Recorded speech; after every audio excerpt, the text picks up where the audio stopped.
जय हिंद बच्चों, इस समय आप लोग महामना इंस्टीट्यूट के यूट्यूब चैनल से जुड़े हुए हैं और इस चैनल में मैं आप सबका स्वागत करता हूं।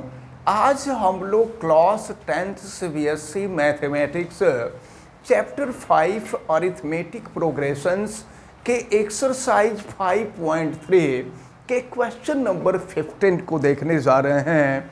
देखिए क्वेश्चन नंबर 15 क्या दिया हुआ है। A contract on construction job specifies a penalty for delay of completion beyond a certain date as follows: rupees 200 for the first days, 250 for second days, 300 for third days, etc. The penalty for each succeeding day being rupees 15 more than for the preceding day. Question को पहले आप समझ लीजिए, question में क्या कहा जा रहा है। एक कंस्ट्रक्शन कंपनी है जो कंस्ट्रक्शन का काम करती है और उसने एक नियम बना रखा है कि समय के अंदर अगर आप कंस्ट्रक्शन नहीं करेंगे तो अगर आप डिले करते हैं तो आपके ऊपर पेनाल्टी लगाई जाएगी। अब पेनाल्टी में क्या लगाया जाएगा कि अगर आप एक दिन देर करते हैं तो एक दिन यानी एक दिन देर से अगर उस वर्क को कंप्लीट करते हैं तो फर्स्ट डे 200 रुपीज़ की पेनाल्टी लगाई जाएगी। लेकिन अगर आप एक दिन और आगे बढ़ जाते हैं सेकेंड डे के लिए तो सेकेंड डे के लिए पेनाल्टी 250 होगा। फिर नेक्स्ट डे के लिए जो पेनाल्टी होगा वो 300 होगा, यानी 50 रुपीज़ जो है पर डे। वन डे अगर डिले करेंगे कंस्ट्रक्शन में तो पर डे पेनाल्टी 50 रुपीज़ जो है इंक्रीज होता जाएगा। अब आपसे देखें, अब आपसे फिर क्या पूछा जा रहा है। How much money the contractor has to pay as a penalty if he has delayed at the work by 30 days. अब इसका जो कॉन्ट्रैक्टर है, वह जो कंस्ट्रक्शन कंपनी का कॉन्ट्रैक्टर है वो 30 डेज डिले कर देता है, यानी उस वर्क को कंप्लीट करने में 30 डेज का डिले कर देता है। तो जब 30 डेज का डिले कर देता है तो ये पूछा जा रहा है कि बताइए उसके ऊपर कितनी की पेनाल्टी लगेगी। अगर 30 डेज डिले कर देगा तो टोटल कितनी पेनाल्टी लगेगी, ये आपसे पूछा जा रहा है। तो चले आप ध्यानपूर्वक देखें, ये जो है टोटल 30 डेज तक के लिए है, 30 डेज के लिए। तो अब देखें आप यहाँ पर फर्स्ट डे की जो पेनाल्टी है, फर्स्ट टर्म है, फर्स्ट टर्म को ए से रिप्रेजेंट करते हैं और इसकी वैल्यू 200 है। अब इसके बाद हम कॉमन डिफरेंस निकालेंगे, कॉमन डिफरेंस को डी से रिप्रेजेंट करते हैं। अब डी को रिप्रेजेंट, डी की जो वैल्यू होती है सेकेंड टर्म में से फर्स्ट टर्म को हम माइनस करते हैं, तो सेकेंड टर्म में से फर्स्ट टर्म को माइनस करेंगे तो ये हो जाएगा 50 और नंबर ऑफ जो टर्म है 30 डेज डिले हो रहा है। तो अब नंबर ऑफ यन यानी नंबर ऑफ टर्म जो दिया है वो 30 दिया हुआ है। तो आप देख रहे हैं कि ये जो प्रोग्रेशन बन रहा है यह एपी है। तो अब इसके लिए हमें सम निकालना होगा, यानी 30 डेज डिले किया है तो टोटल कितना अमाउंट उसके ऊपर यानी कॉन्ट्रैक्टर के ऊपर पेनाल्टी के रूप में लगेगी। तो इसके लिए आपको पता है sum of the APs Sn equal to n/2 2a plus n-1 into D ये फार्मूला होता है, इसी फार्मूले का हम यूज़ करेंगे। तो n के जगह पे 30 दिया है तो ये S30 हो जाएगा, n के जगह पे हो जाएगा 30/2, टू ए की वैल्यू है 200 प्लस n के जगह पे 30 - 1 और d के जगह पे हो जाएगा 50। फिर आगे इसको सॉल्व करते हैं, देखते हैं। तो ये S30 = 2 से इसको कट कर देंगे तो ये हो जाएगा 15, ये 15 हो गया। और फिर यहाँ देखें 200 में 2 से मल्टीप्लाई कर देंगे, ये 400 हो जाएगा और प्लस 30 - 129 और इनटू हो जाएगा ये 50। फिर इसको हम आगे सॉल्व करते हैं और फिर देखते हैं। तो अब जो है ये 2 × 200 400 हो गया और प्लस 30 - 129 इंटू 50। फिर नीचे S30 = 15, ये 400 प्लस 29 को 50 से मल्टीप्लाई करेंगे 1450 हो जाएगा। फिर S30 = 15 और दोनों को ऐड कर देंगे 400 प्लस 1450 को, तो 1850 हो जाएगा।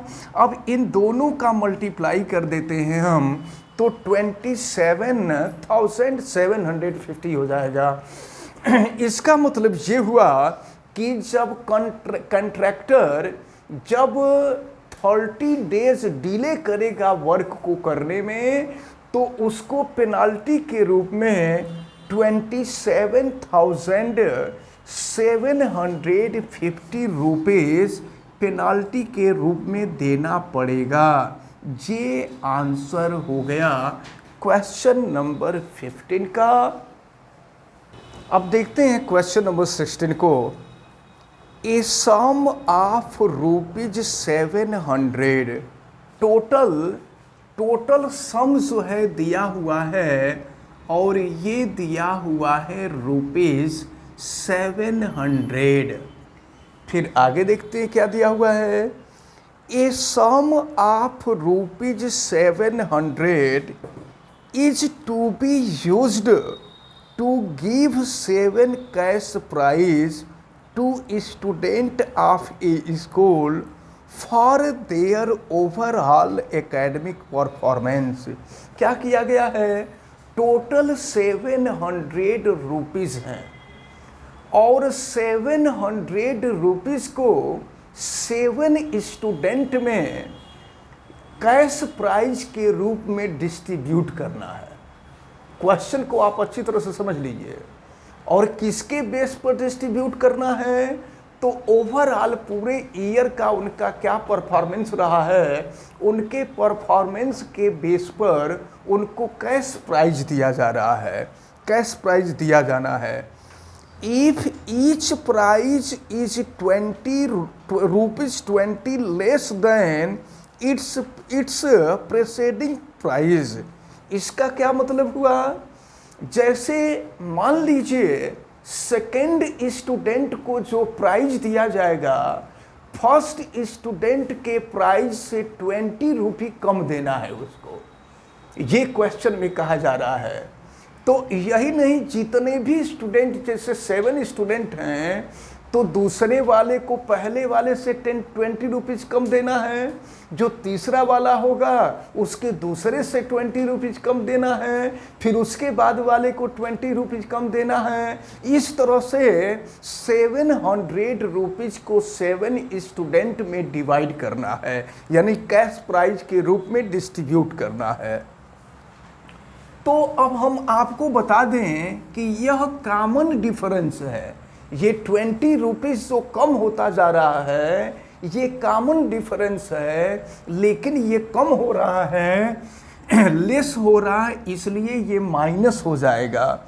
और ये 20 रुपये अगर ये बढ़ता जाता तो पॉजिटिव हो जाता, कम हो रहा है इसलिए ये माइनस हो जाएगा, -20 रुपीज़ हो जाएगा। Less than its preceding prize, find the value of the cash of the prize. ये जो value of each of the prizes, तो हमें ये बताना है कि जितने भी स्टूडेंट हैं उनको कितना कितना प्राइज दिया जाएगा। और यहाँ पर देखें जो टोटल नंबर ऑफ स्टूडेंट है वह 7 दिया हुआ है। तो अब इसको हम सॉल्व करें, और सॉल्व करके अगर हमको ये पता चल जाए कि फर्स्ट स्टूडेंट को कितना प्राइज देना है, अगर फर्स्ट टर्म हमें फाइंड हो जाए तो फर्स्ट टर्म से हमको ये पता चल जाएगा कि फर्स्ट स्टूडेंट को हमें कितना प्राइज देना है, तो उससे 20 रुपीज़ लेस करते जाएंगे ना, तो second, third, fourth, fifth, six, seventh student के लिए जो कैश प्राइज है ये हमें फाइंड हो जाएगा। तो चलिए इसके लिए फार्मूला आपको मालूम है, Sn equal to n by 2a plus n minus 1 into D. इसी फार्मूले का हम यूज़ करते हैं। तो Sn की जो वैल्यू दी गई है 700 है, और n की value 7 by 2a plus n की वैल्यू 7 माइनस 1, और d की जो वैल्यू है ये -20 है। फिर इसको हम सॉल्व करते हैं तो ये हो जाएगा आपका 700 इजकल टू 7 बाई 2। और ज़रा देखें ये है आपका 2a, और ये देखो प्लस में माइनस का मल्टीप्लाई कर देंगे, माइनस हो जाएगा, और ये है 7 माइनस 1 6 इंटू 20, तो ये हो जाएगा 120 हो जाएगा। अब हम 2 से सबको डिवाइड कर देते हैं, या यहाँ से 2 कॉमन भी ले सकते हैं, ये भी किया जा सकता है। 700 इजकल टू 7 बाई 2, और इसमें से हम 2 कॉमन ले लेते हैं तो a माइनस 60 हो जाएगा। अब फिर देखिए क्या होगा, 2 से 2 कैंसिल हो गया, ये हो गया 700 इजकल टू 7, और ये हो गया आपका a माइनस 60। अब 7 को हम लेफ्ट साइड में लाएंगे, तो 7 को लेफ्ट साइड में लाएंगे, ये हो जाएगा 700 upon 7 equal to a minus 60।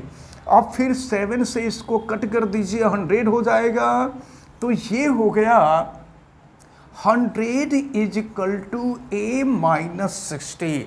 अब a जो होगा ये फर्स्ट टर्म होगा, यानी फर्स्ट स्टूडेंट का कैश प्राइस होगा। अब -60 को हम लेफ्ट साइड में लाते हैं, तो ये देखें 100 और प्लस हो जाएगा 60 इजकल टू a, यानी a इजकल टू 100 में 60 ऐड कर देंगे तो ये हो जाएगा 160।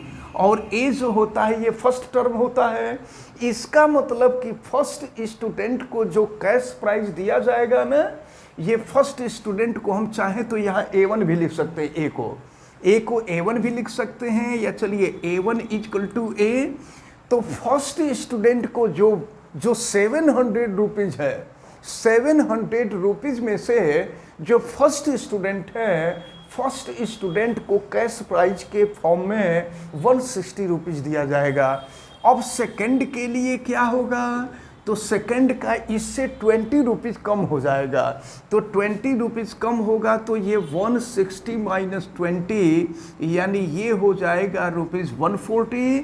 फिर इसके आगे वाले के लिए हम देखेंगे A3, तो ये 140 में से 20 माइनस कर देंगे, ये हो जाएगा रुपीज़ 120।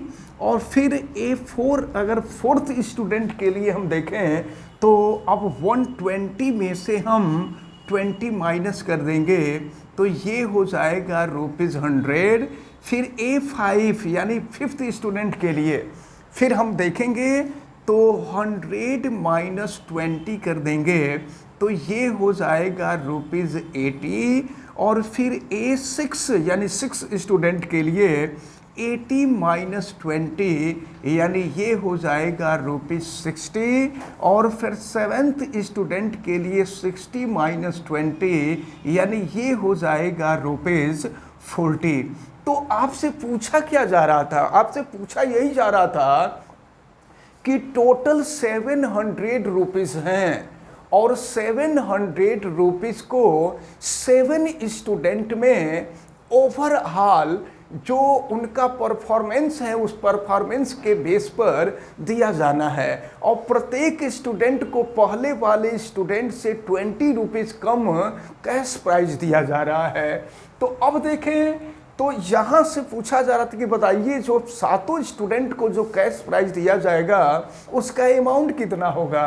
तो देखिए, फर्स्ट स्टूडेंट को 160 रुपीज़ दिया जाएगा, सेकेंड स्टूडेंट को 140 रुपीज़ दिया जाएगा, थर्ड स्टूडेंट को 120 रुपीज़ दिया जाएगा, फोर्थ स्टूडेंट को 100 रुपीज़ दिया जाएगा, फिफ्थ स्टूडेंट को 80 रुपीज़ दिया जाएगा, सिक्स स्टूडेंट को 60 रुपीज़ दिया जाएगा, और जो सेवेंथ स्टूडेंट होगा उसको 40, यानी सबसे जो सेवेंथ जो कैश प्राइज होगा वो 40 रुपीज़ का होगा। तो आपसे यही क्वेश्चन में पूछा जा रहा था। तो इस तरह से क्वेश्चन नंबर 16 जो है सॉल्व होता है। और हमें उम्मीद है कि ये जो दोनों क्वेश्चन हैं, ये दोनों क्वेश्चन आप सभी लोगों को बहुत अच्छी तरह से समझ में आए होंगे। आप वीडियो को लाइक ज़रूर कीजिएगा, और अगर चैनल पे नए हैं तो चैनल को सब्सक्राइब भी कीजिएगा। चैनल सब्सक्राइब करने के लिए यूट्यूब पे महामना इंस्टीट्यूट को सर्च कीजिए और रेड कलर के सब्सक्राइब वाले बटन को क्लिक कर दीजिए, चैनल सब्सक्राइब हो जाएगा। अगर किसी प्रकार की कोई दिक्कत समझ में आती है तो आप हमें कमेंट करके ज़रूर बतावें। वीडियो को मैक्सिमम स्टूडेंट तक शेयर करें ताकि मैक्सिमम स्टूडेंट इस इम्पॉर्टेंट टर्म को अच्छी तरह से समझ सकें, और बेल आइकन को भी प्रेस करें ताकि प्रतिदिन पढ़ने वाले वीडियो की सूचना आपको मिलती रहे। आप सभी लोगों का बहुत बहुत धन्यवाद। जय हिंद।